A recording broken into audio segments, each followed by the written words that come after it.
Hello, everybody. Welcome to a short retrospective on the Keejchen Thoughts campaign. So we are now done with the game. For me, it has now been about 2 months, I think, since I did the last turn in the game itself and finished up. And it was requested that I did do a small reflection on the series as a whole, what I learned, and I guess just some general thoughts. I wasn't going to do this, but I'm always open for a challenge, so here we go. One of the main things I want to talk about is the mentality that you approach a game like Dominions 5 with. And at the start of the series, I said that I wanted to compare Dominions 5 with the other game that I play on the channel, which is called Mage Wars. And I do think that they are comparable in many ways, in which, even though I didn't do a lot of comparisons during the game itself. But, so what I want to get at is the mentality that you approach the game itself with. As a veteran in Mage Wars, I get a lot of players asking me that they don't know how to get better at the game. They want to know how to learn and they don't want to play against the better players because they're afraid of losing and all of this different anxieties that people have about approaching a game like Mage Wars or Dominions 5. I think they are comparable in this, in that they are very complex, deep games that you don't get good at a game like this in one day or in one playthrough. So the mentality that I always advise other people to have towards Mage Wars is to just play against better players, emulate what they do. Look at what the good players do, then do it yourself, figure out why it works, and approach it from different angles, then put your own spin on it. And other things include reading the damn rule book, reading the cards, the unit cards, study it, figure out what works this way, and you can't just read stuff once, you have to repeat it, do a lot of repetition. And you won't always realize what is good the first time you read it, so you have to read it again. All these things, and I think having this mentality coming from Mage Wars, this really helps me approach a game like Dominions 5. In this game specifically, you would have seen me throughout the campaign going, look at this guy Shanton, what he's doing. I can do that. I can do the same strategies, and I steal them from him. I emulate, and then I did the same things on my side of the board and used his own tricks against him. It doesn't make you the best player on the field. Eventually, you will have to go above what other players are doing and evolve your own strategies. But coming from as a beginner, the best way to approach a game like this is to just do what other players do, because it works. Do what someone better than you is already doing.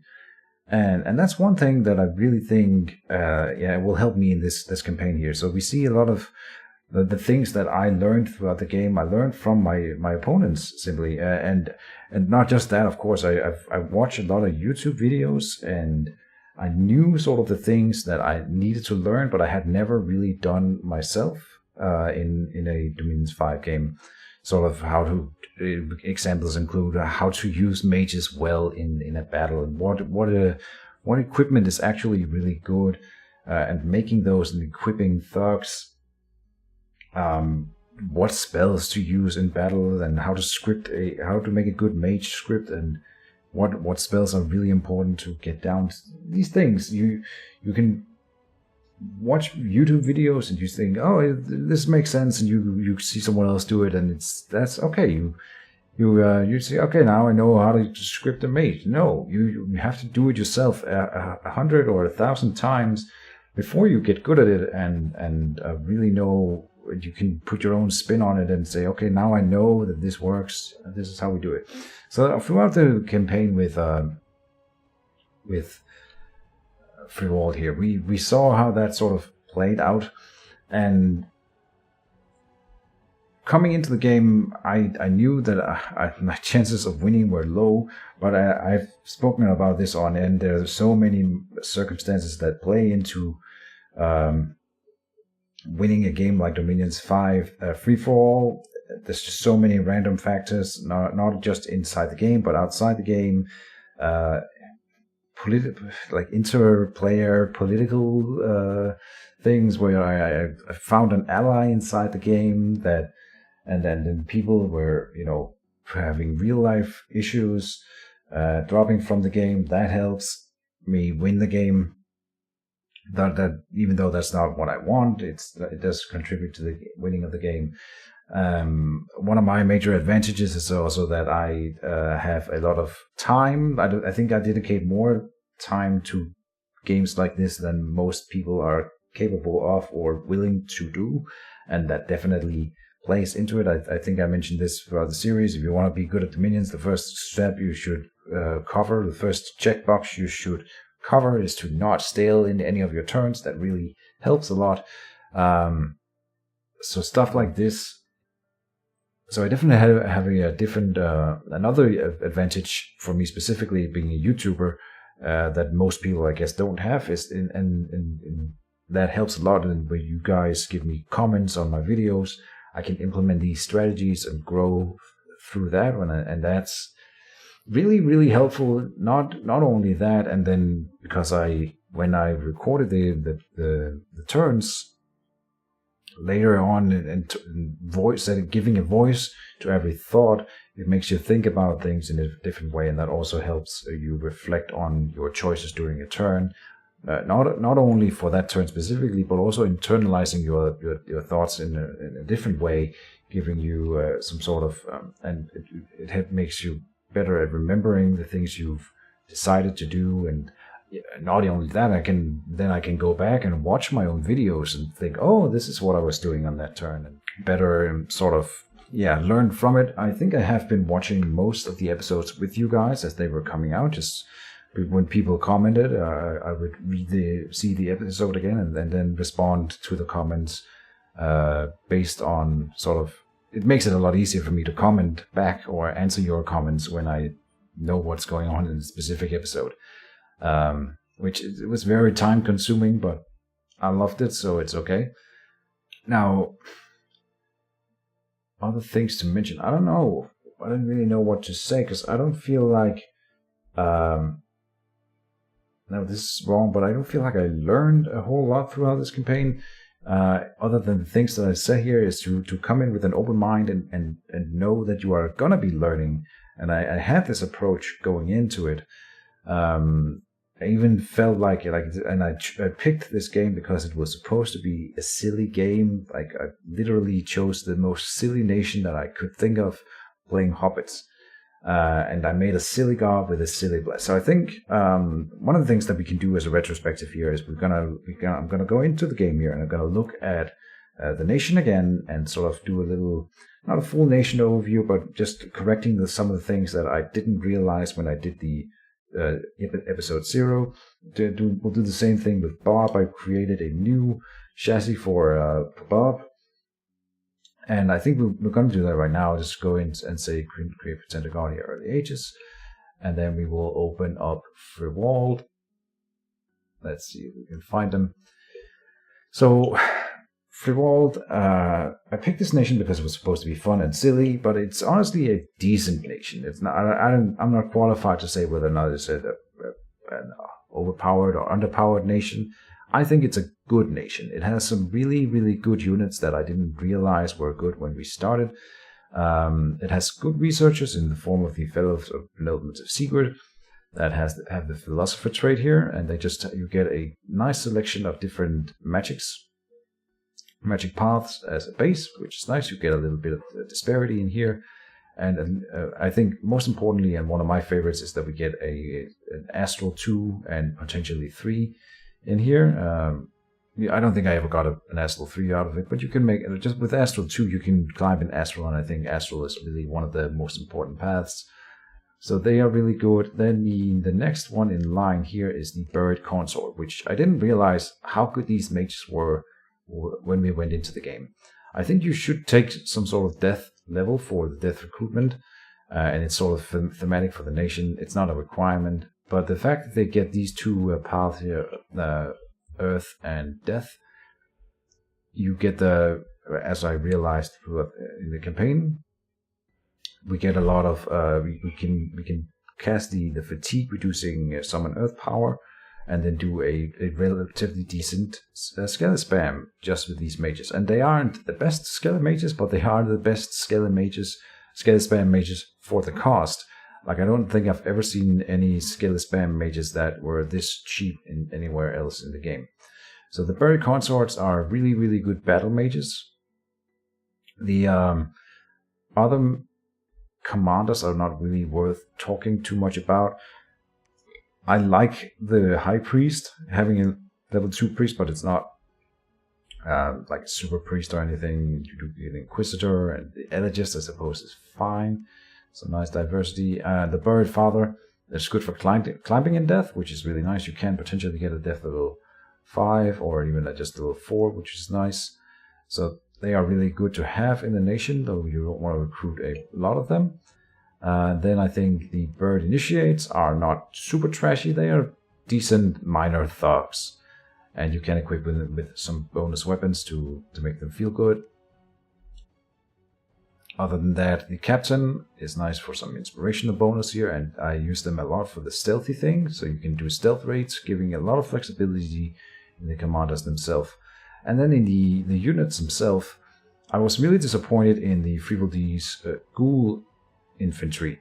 Primarily because you think that undead comes with a lot of benefits, but it really doesn't for these guys. Normally an undead has a lot of different traits that these guys do not have. Like, these guys, they do get poison resistance, but normally undeads have the need not eat trait, which these guys do, but then they have gluttony too, which means that that completely overrides the need not eat stat, and actually these guys eat as much as a human, which is insane when you think about them as a hobbit. So they are not free from the supply thing. Then they don't get dark vision, as normal undead do.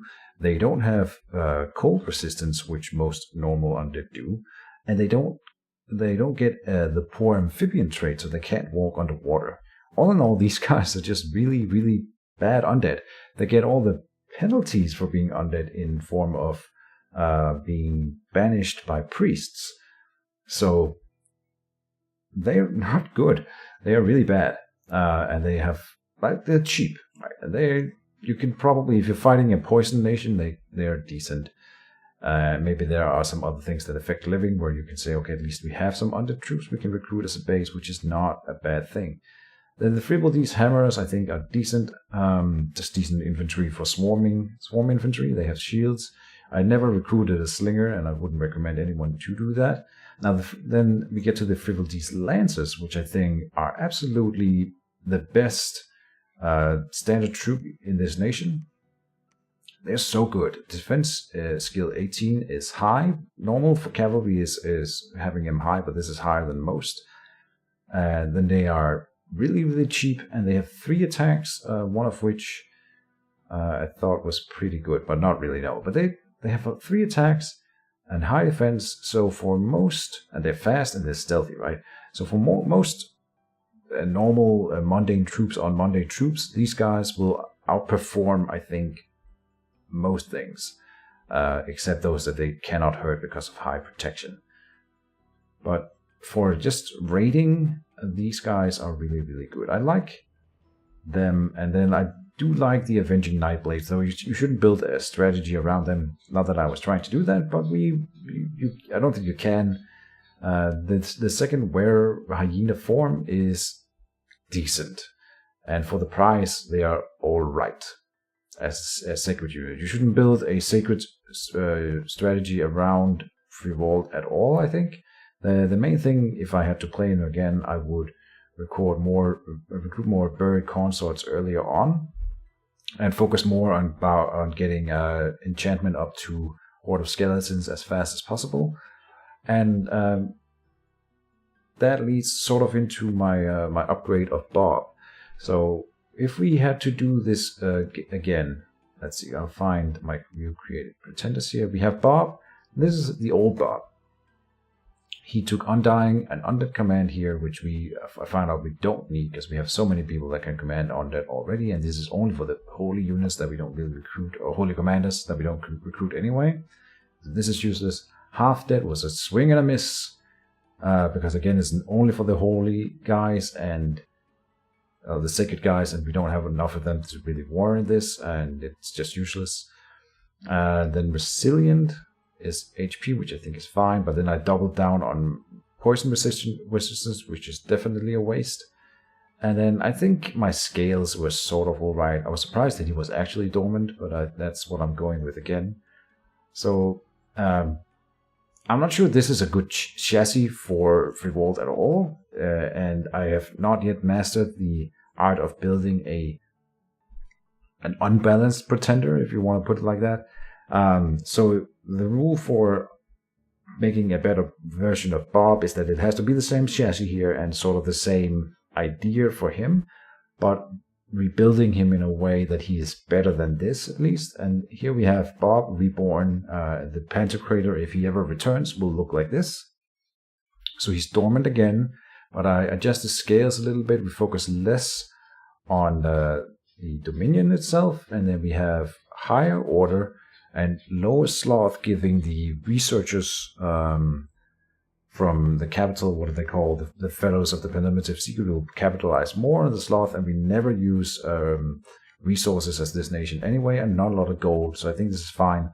Then heat cold is at the same, which is the standard for the nation, one higher on a death growth scale than the other one, and then again fortune 3 and magic 3.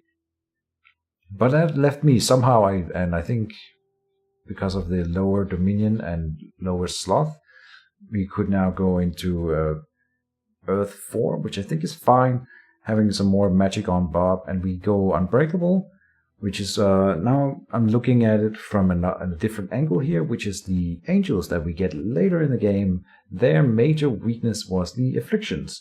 So I take Earth 4 in here to give the angels later on Unbreakable, and it will work for Bob as well, and all the other units that don't really matter. Mostly for the angels, and then having Earth on Bob.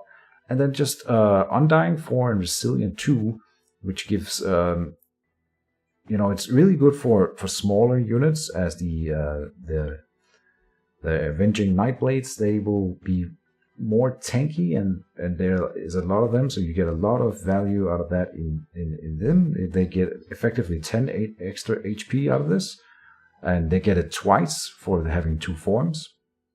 So I think that's kind of cool. Still have major poison resistance in here to give them, also to give the angels poison resistance, which they don't get a space. But this, the 10 extra hit points will also work with the angels. And I think Resilient 2 will be enough to push them above 50 HP, which increases their regen 1 when they get a Ring of Regeneration. And they also, more HP with them will combo with their, what's it called? I'm sad that we can't open them here, but they get that ability that throws. So this is the build. I'm gonna go open a game here. Alright, it keeps crashing whenever I try to open the actual map, so I don't know, maybe the actual game, so I think I already deleted the files, which is too bad, but oh well. Now they have this returning damage to the opponent thing, and that will work better when they have more hit points, and works nicely with regeneration, which they should always have. So I like that a lot, and this is my my slightly improved version of Bob, just using the bless a little bit better, and a little bit better on the scales in form of a little bit higher growth death and a little bit higher on the sloth, or lower on the sloth, I suppose you should say. So yeah, that's all I would change on him, again with the mind of having sort of the same idea with Bob, and having this Titan that works well with, or thematically works well with Friwald. Other lessons learned throughout the game I'm mostly thinking about outside of the game. the things with organizing a multiplayer Dominions 5 thing, which through playing this one here, I was able to set up my, because I was given the password and sort of introduced to the server, which was really nice, and the host was really cool about it. He gave us the password, and then we were allowed to extend the games by ourselves, and I figured out that it's pretty easy to do Dominions 5 multiplayer games and hosting them and such, and so then I had the idea for hosting a 1v1 with one of my friends, which is the next series. And just sort of having getting sort of some insight into how the different players interact with each other, learning some lessons about my insistence on role-playing in the game, which some players like and respond well to, but others don't really care about, and sort of a little bit about the diplomacy and different things. And yeah, I don't know if I have a lot more to say beyond that. I loved playing this campaign, and I'm definitely going to do more of it. Beyond the 2 that I'm doing right now, yeah. Dominions is an awesome game, and the most important part is that you get good players to play it with. The biggest disappointment for me in this campaign was learning that people drop. I'm very happy to see that the game continues going on despite some players dropping. I used to play a lot of Age of Wonders 3 competitively online, and the main thing there is when you play with like a free-for-all of 6 players or 8 players or whatever, and one player drops, the whole game just stops. At least this one kept on going until the last guy left, and then we had a substitute even, which is also really nice, and people are good at doing these kinds of things and keeping the game going for the players that still want to play. And that's a really refreshing mentality to have, that the game doesn't just die because someone leaves, and they don't always have to want to leave, but there's so many factors that plays in. The game did take like 8 months to complete, so I can totally sympathize with people not being able to go the long distance. It's fine, and yeah, I don't know what. Other than that, I've made, I think, some friends. I hope I get to play with some of these guys again, and we've learned that the most important thing is, of course, friendship. In the end, it's the only thing that matters, as long as I win the game.